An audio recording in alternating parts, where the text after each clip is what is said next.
Halo para penggemar dan pecinta fisika, pada video kali ini saya akan menjelaskan soal-soal yang berkaitan dengan gaya Coulomb. Ini termasuk bab elektrostatika ya. Oke, soal nomor 1, bola A dan B yang sangat kecil bermuatan masing-masing sebesar 16 mikrocoulomb dan 36 mikrocoulomb, terletak di udara pada jarak 12 cm. Bila di antara dua muatan tersebut diletakkan bola kecil C yang bermuatan plus Q dan resultan gaya Coulomb pada bola ini sama dengan 0, maka berapakah jarak bola C terhadap bola A? Ini persoalan yang cukup mudah ya. Mari sekarang kita gambar dulu gaya-gaya yang bekerja pada bola kecil C ini ya. Kita tahu bahwa muatan sejenis itu akan saling tolak-menolak. Karena muatan C ini positif, nah muatan A juga positif, maka muatan C ini akan ditolak oleh muatan A. Jadi kalau begitu ada gaya Coulomb yang arahnya menjauhi muatan A. Seperti ini gambarnya ya. Dan gaya Coulomb ini garis kerjanya harus segaris dengan garis hubung antara dua muatan A dan C ini ya. Jadi segaris seperti ini. Jadi FA sekali lagi arahnya menjauh karena C itu ditolak oleh A. Nah gayanya saya namakan FA. Nah sekarang perhatikan, bola kecil C yang bermuatan positif ini juga akan ditolak oleh B yang bermuatan positif. Karena muatan sejenis pasti tolak menolak. Jadi C itu ditolak oleh B. Gayanya kemana? Ya tentu saja ke kiri karena dia ditolak B. Nah oke, sekarang mari kita lihat berikutnya. Umpamakan jarak C ke A itu adalah X, berarti jarak C ke B itu adalah 12 min X, karena jarak A dan B itu adalah 12 cm. Nah oke, sekarang perhatikan jumlah gaya pada muatan C itu kan sama dengan 0 ya. Pada Q kecil itu 0. Nah kalau resultannya 0 berarti ini ada dua vektor berlawanan ya. FA ke kanan, FB ke kiri. Berarti resultannya adalah FA dikurangi dengan FB. Dan ini harus sama dengan 0. Jadi kalau begitu FA sama dengan FB. FA itu interaksi antara muatan A dengan C. Jadi kalau begitu ini K dikalikan QA ya, QA kali QA itu muatan A, Q itu muatan C ya. Per E kuadrat, jaraknya di sini adalah E kuadrat. Kemudian KQ B, muatan B di sini dikalikan muatan Q dibagi dengan 12 min X kuadrat. Ya, ini jaraknya ya, 12 min X di kuadrat. Ingat gaya Coulomb itu rumusnya kaki remuk-remuk, makanya di sini ada kuadratnya ya. Nah oke, sekarang K-nya kita bisa coret, Q-nya kita bisa coret, sehingga ini tinggal QA per E kuadrat sama dengan QB per 12 min E kuadrat. Lalu kita masukkan QA-nya adalah 16 ya, sedangkan QB-nya adalah 36. Nah, mikrocoulomb-nya tidak usah diubah jadi coulomb ya, karena ini mikrocoulomb, ini juga mikrocoulomb, satuannya bisa dicoret. Satuan ruas kiri dengan kanan itu sama, jadi bisa dicoret. Sekali lagi tidak usah diubah menjadi coulomb. Nah, terus kemudian lalu kita akar kedua ruas. Kita akar. Ruas kiri kalau diakar 4 per X. Ruas kanan kalau diakar 6 per 12 min X. Lalu kita kalikan silang, berarti 48 min 4X sama dengan 6X. Sehingga kalau saya pindah ke ruas kanan min 4X jadi ini 10X. Nah, 48 sama dengan 10X berarti ini adalah 4,8.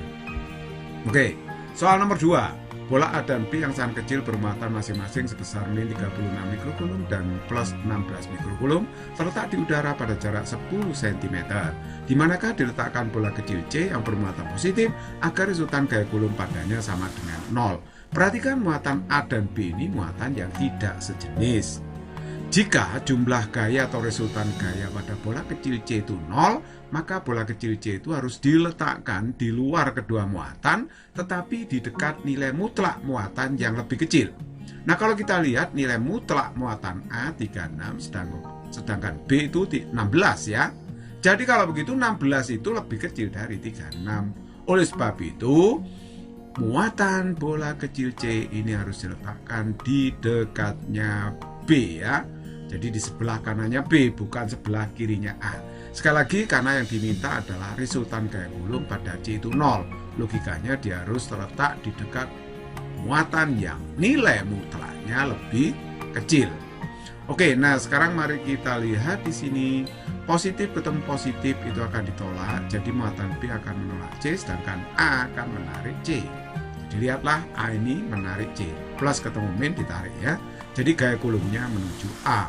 Nah terus kemudian B menolak C ya. Jadi gaya kulumnya menjauhi dia, menjauhi B karena tertolak atau ditolak. Oke, nah sekarang saya umpamakan jarak muatan C ke B itu adalah X. Nah, dikatakan dalam soal jumlah gaya pada C itu 0, ya kan? Nah, oleh sebab itu berarti FB dikurangi FA itu harus 0, berarti FA sama dengan FB. FA interaksi antara muatan Q kecil dengan muatan A. Nah, jadi K Q A kali Q per 10 plus X. Jadi ini jaraknya C ke A itu adalah 10 plus X, ya kan? Nah, tapi dikuadratkan, kan rumusnya K Q ku remuk-remuk. Nah, terus kemudian FB, nah itu jarak antara muatan Q kecil dengan B nya, muatan C dengan B, jaraknya nanti X. Jadi gaya kulumnya adalah K Q B kali Q, K Q B kali Q dibagi dengan X kuadrat. Nah, kita coret aja K-nya. Q-nya juga bisa kita coret loh ya. Jadi QA per 10 plus X kuadrat itu harus sama dengan QB per X kuadrat. Nah, QA-nya 36, ya kan? QB-nya adalah 16. Perhatikan, tanda minus QA ini tidak boleh dimasukkan ya. Jadi ini nilai mutlaknya saja. Tanda min muatan ini hanya untuk menentukan arah gayanya.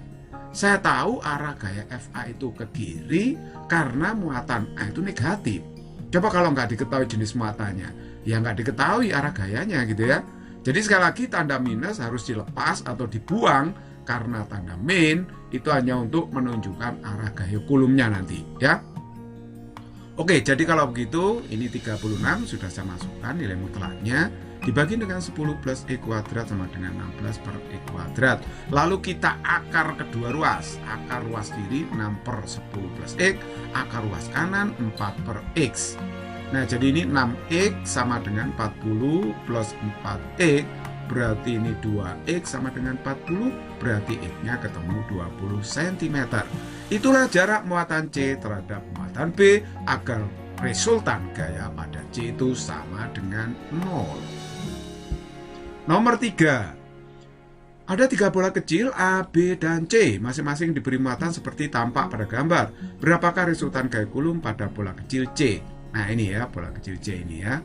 Oke, perhatikan jarak antar bolanya itu 10 cm.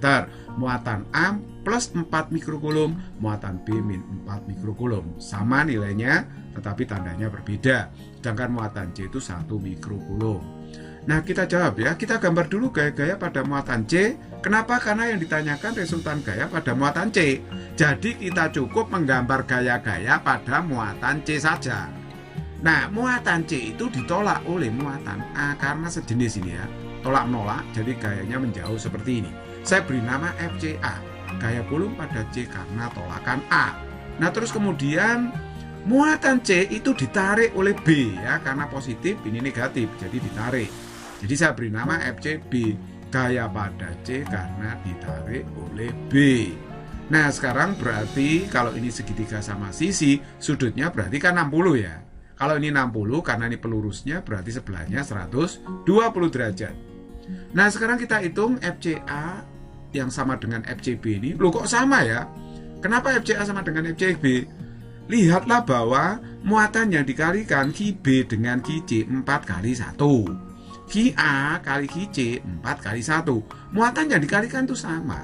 Jaraknya juga sama. Jadi gaya kulumnya akhirnya sama ya. Jadi FCA sama dengan FCB sama dengan F. Saya umpamakan F aja. Jadi ini rumusnya kakiku remuk-remuk ya. Jadi saya menggunakan C dengan B, kaki C QB per RCB kuadrat. Lalu kita hitung, K-nya 9 kali 10 pangkat 9, anggap aja ini muatannya berada di udara ya. Jadi QC-nya 10 pangkat min 6, karena ini mikro ya. Yang ini mikro itu artinya 10 pangkat min 6 ya. Jadi 1 mikrokulum 10 pangkat min 6 kulum. Nah sedangkan QB-nya ini, nilai mutlaknya aja yang dimasukkan 4 kali 10 pangkat min 6, karena ini mikro ya. Dibagi dengan RCB, jarak C dengan B 10 cm. 10 cm itu 0,1 meter, ya kan? Jadi ini dikuadratkan. Nah, hasilnya adalah 3,6 Newton. Bener kan ini ya? 10 pangkat min 4, 10 pangkat min 10, 0,1, 3,6 Newton. Betul ya? Resultan gaya pada bola kecil C ini adalah resultan antara FCA dengan FCB ini secara vektor. Jadi penjumlahannya itu harus secara vektor ya, karena gaya itu vektor.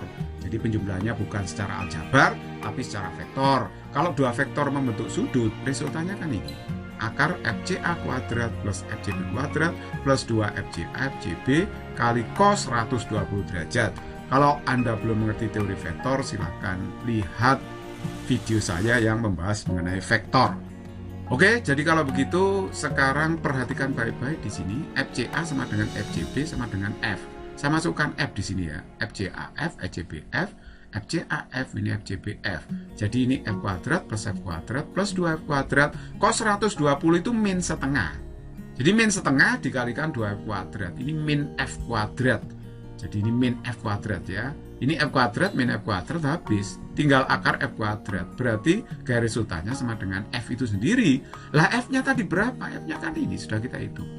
3,6. Jadi kalau begitu gaya resultan pada bola kecil C itu adalah sebesar 3,6 Newton. Nomor 4. Dua bola kecil identik masing-masing digantung tali dan diberi muatan yang sama besar, 10 mikrokulum seperti tampak pada gambar. Kedua bola dalam keadaan setimbang. Berapakah massa masing-masing bola? Jadi ini kedua bola itu identik ya, masanya sama, muatan sama dan sejenis ini. Dianggap sama-sama positif gitu ya, muatan Q di sini juga Q. Nah, mula-mula dia berimpitan ya, digantung dengan tali, berimpitan. Tapi karena ini positif ketemu positif ya tolak menolak. Akhirnya dia tolak menolak setimbang pada posisi sudut 60 derajat. Di sini diketahui panjang talinya adalah 1 meter. Oke, kita jawab. Perhatikan ini saya bagi dua aja ya, saya bagi dua. Ini kasus simetris, saya bagi dua seperti ini. Berarti sebelah kiri sudutnya 30, sebelah kanan 30 ya, 30 derajat. Nah, saya gambar gaya pada salah satu bola saja, saya pilih yang kanan. Anda bisa pilih bola yang kiri atau bola yang kanan. Tapi saya pilih yang kanan ya. Gaya beratnya W. Gaya berat itu selalu ke bawah.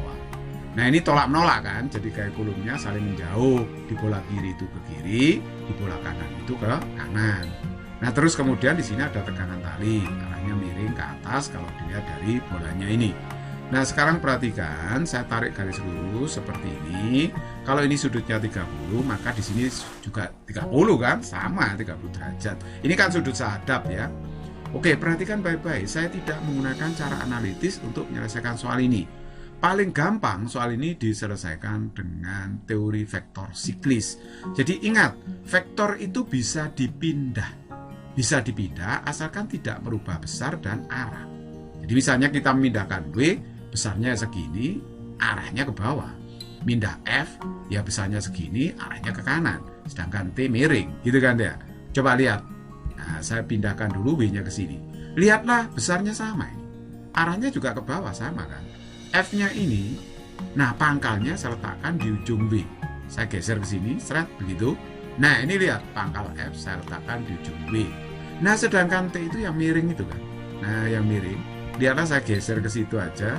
Nah, ini T, tegangan tali. Sudut 30 tadi di mana ya? Kan di sini, 30 derajat. Antara W dengan T ya. Oke, nah sekarang perhatikan, ini sudah terbentuk vektor siklis. Muter seperti ini ya. Nah, muter seperti ini menunjukkan bahwa jumlah gaya pada bola ini 0, gitu ya.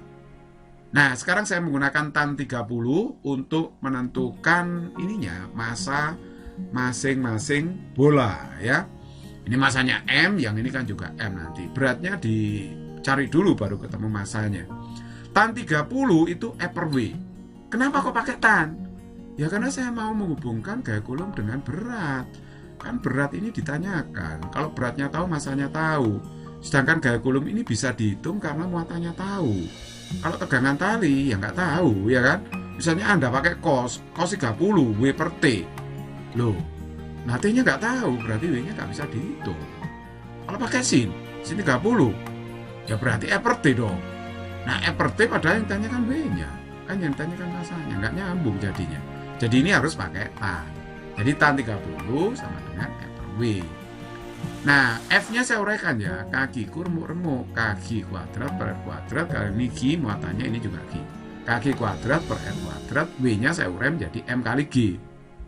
Nah, sekarang coba saya kalikan silang ini ya. Saya kalikan silang, berarti ini R kuadrat, masanya ini kan sama dengan kaki kuadrat, ya kan? M-nya saya taruh luas kiri. Nah, R kuadrat dikalikan G, kalikan tan 30. Ya kan? Tinggal mengalihkan luas saja, mengalihkan secara silang. Nah, sekarang saya masukkan ini. K-nya 9 kali 10 pangkat 9 dianggap bolanya berada di udara. Kalau Q-nya 10 pangkat min 5. Loh, kok bisa? Loh, lihat ini, 10 mikrokulum. Mikro itu 10 pangkat min 6 ya. Dikalikan 10. Kan 10 pangkat min 5 ya. Nah, ini saya kuadratkan. Nah, R-nya itu 1 meter. Kok bisa? Kok bisa sih R-nya sama dengan 1? Nah, ini perhatikan ya, ini sudutnya kan 60, berarti ini sudutnya juga 60 dong. Ya, ini 60, 60, berarti ini segitiga sama sisi. Karena ini 1 meter, 1 meter, maka R-nya juga 1 meter kan. Makanya di sini saya masukkan 1 R-nya. R itu jarak 2 muatan itu, ya kan. G-nya 10, tan 30 itu 1/4 akar 3, atau 1/3 akar 3. Ya, 1/3 akar 3 sama aja dengan 1/4 akar 3 kan. Nah, coba kita hitung, jadinya adalah 9 akar 3 kali 10 pangkat min 2. Kan ini kan 10 pangkat min 10 ya. 10 pangkat min 10 dikalikan 10 pangkat 8. Berarti 10 pangkat min 2. Jadi kalau begitu, massa dari bola ini adalah 9 akar 3 kali 10 pangkat min 2 kilogram. Basic is very easy and fun.